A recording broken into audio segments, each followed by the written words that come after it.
रक्षाबंधनला भाऊ बहिणीला भेट देतो, मग पाळीव कुत्रा बहिणीला काय देणार? डॉग फूडचा डबा? की मग शेपूट हलवत म्हणणार ताई यंदा गिफ्ट नाही, फक्त अनकंडिशनल लव? वा वा वा. गाईला आई म्हटलं तर जुनाट, आणि घरातल्या कुत्र्याला राखी बांधली तर मॉडर्न. प्राण्यांवर प्रेम करणं मॉडर्न असेल तर ते आपल्या परंपरेत हजारो वर्षापासून आहे. नागपंचमीला नागाचा, बैल पोळ्याला बैलांचा, वसुवारसला गाईचा, कुकुर तिहारला कुत्र्यांचा आणि करवा चौथला गंमत केली. आधुनिक होणं म्हणजे नक्की काय? आधुनिकता म्हणजे जुनी विधी बदलणे नाही.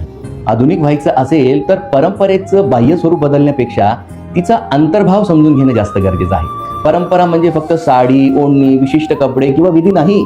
रक्षाबंधनचा खरा अर्थ आहे एकमेकांवरील प्रेम, विश्वास, संरक्षण आणि जबाबदारी.